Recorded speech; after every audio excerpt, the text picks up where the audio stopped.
Ações. Mais uma vez, encontro, procurando o melhor possível, orientar, ajudar nosso irmão que se encontra necessitado. Muitas vezes falta um caminho, uma direção, uma mão amiga, e é isso que a gente está procurando fazer.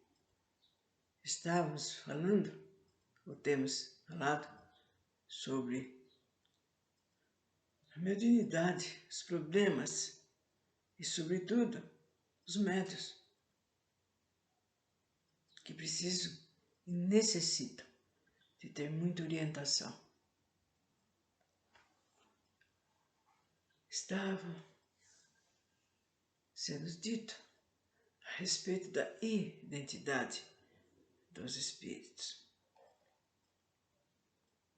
A identidade é muito mais fácil de se constatar quando se trata de espíritos contemporâneos, dos quais se conhece o caráter e os hábitos, porque são precisamente por esses hábitos, dos quais ainda não tiveram tempo de se despojar, pelos quais se fazem reconhecer, e dizemos, em consequência, que aí está um dos sinais mais certos de identidade.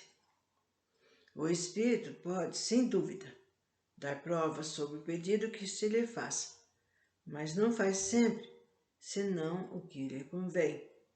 E geralmente esse pedido o ofende, por isso deve-se evitar fazê-lo. Deixando o seu corpo, o espírito não está despojado de sua suscetibilidade. Melindra-se com toda a questão que tenha por objetivo pô-lo à prova.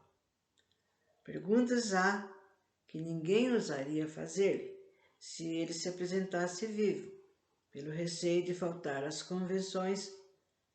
E por que, pois, ter-se-ia menos consideração por ele depois da sua morte?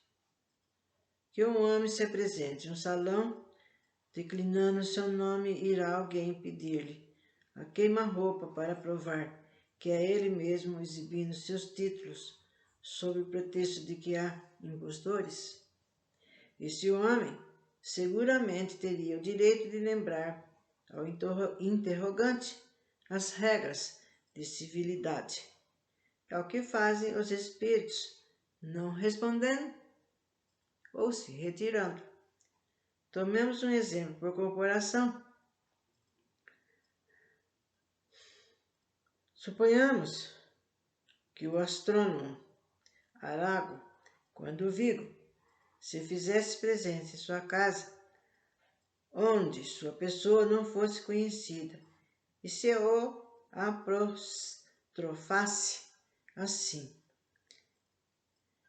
dizeis que sois Arago, mas como não vos conhecemos, dignai-vos de nos provar, respondendo às nossas perguntas. Resolvei tal problema da astronomia. Dizei-nos vosso nome, prenome e os de vossos filhos, o que fazeis tal dia, tal hora, etc. O que teria respondido? Pois bem, como espírito, fará o que teria feito quando vivo, e os outros espíritos fazem o mesmo. Então, eles não gostam que fique perguntando. Então, como ele se ofende mesmo, acha ruim, né? Como se eu estou falando que eu sou tal pessoa, porque eu sou, que eu fui, né? Tal pessoa. Por que será que ele está duvidando? Será que ele pensa que eu estou fazendo alguma coisa errada, ou querendo ludibriar alguma coisa? E assim vai.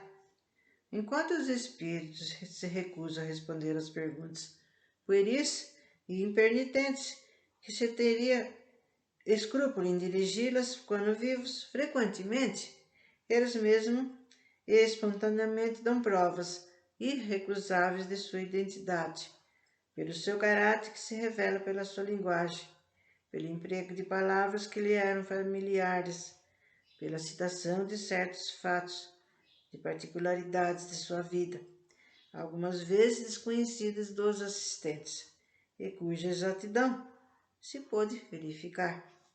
As provas de identidade ressaltam, por outro lado, de uma multidão de circunstâncias imprevistas que não se apresentam senão depois do primeiro golpe, mas na continuidade das conversações.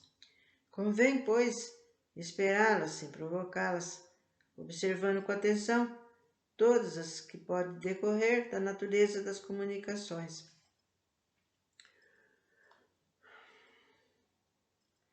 Um meio que se emprega algumas vezes com sucesso para assegurar da identidade quando o espírito que se comunica é suspeito, consiste em fazê-lo afirmar, em nome de Deus Todo-Poderoso, que ele é aquele que quis dizer. Ocorre frequentemente que aquele que toma um nome usurpado recua de um sacrilégio que, depois de ter começado a escrever, afirma em nome de, se detém e traça com cólera riscos insignificantes ou quebra o lápis. Se é mais hipócrita, ilude a pergunta por uma restrição mental, escrevendo, por exemplo, certifico-vos que digo a verdade, ou ainda atesto, em nome de Deus, que sou eu mesmo quem vos falou. Mas há os que não são tão escrupulosos e juram tudo que se queria. Um deles se comunicou por um médium dizendo ser Deus. E o médium, muito honrado com tal alto favor, não hesitou em crer.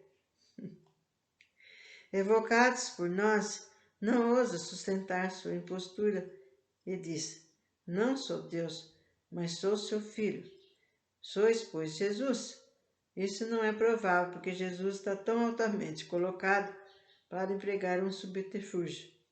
Ousais, pois, afirmar em nome de Deus que sois o Cristo. Eu não disse que sou Jesus, disse que sou filho de Deus, porque eu sou uma das suas criaturas. E com isso eles pegam as pessoas, enganam, falar uma coisa é outra. Eles ficam sondando, gente. Eles ficam sondando o médium, o dirigente, principalmente o doutrinador, que vai doutrinar os espíritos que necessitam. E eles não gostam, eles não querem saber. Então eles procuram de toda maneira enganar, E se divertem muito com isso.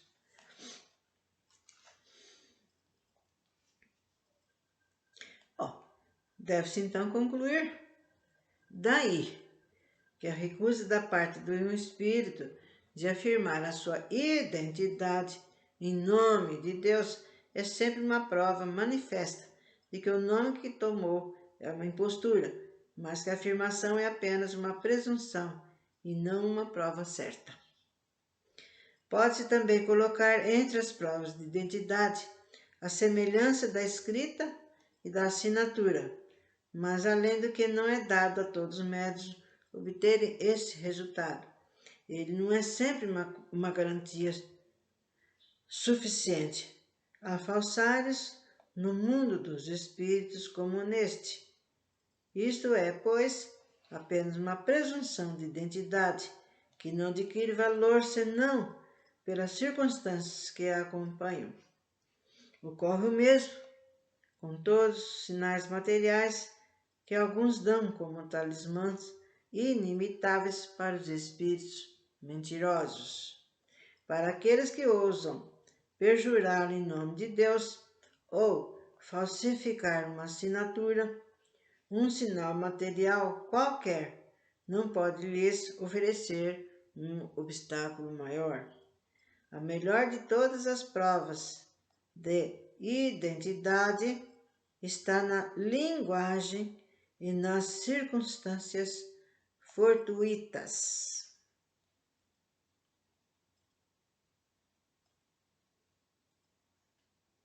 Dir-se-ia, ou melhor, dir-se-á, sem dúvida. Se um espírito pode imitar uma assinatura, pode do mesmo modo imitar a linguagem. Isso é verdade. Vimos os que tomam descaradamente o nome de Cristo e para enganar simularam o estilo evangélico e prodigalizaram o torto e o direito, esses nomes bem conhecidos. Em verdade, eu vos digo, mas quando se estudou o conjunto sem prevenção, quando se enquadrinhou o fundo do pensamento, a importância das expressões, quando ao lado dela máximas de caridade, se viram recomendações pueris e ridículas. Fora preciso estar fascinado para iludir-se. Sim, certas formas da forma material da linguagem podem ser imitadas, mas não o pensamento. Jamais a ignorância imitará o verdadeiro saber, e jamais o vício imitará a verdadeira virtude. Sempre, em qualquer parte, em alguma parte, aparecerá o seu verdadeiro caráter. É então que o médium, assim como o evocador, tem necessidade de toda sua perspicácia e de toda a sua apreciação para distinguir a verdade da mentira. Deve-se persuadir de que os espíritos perversos são capazes de toda astúcia e que quanto mais seja elevado o nome sobre o qual o espírito se comunica, tanto mais deve inspirar desconfiança. Quantos médiuns tiveram comunicações apócrifas assinadas? Jesus, Maria ou um santo venerado?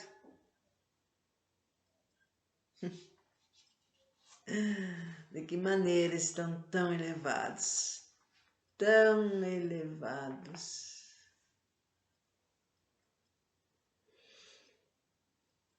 É só lembrar quando Paulo estava atrás dele, que quando Paulo, ele disse, por que me persegue, Saulo?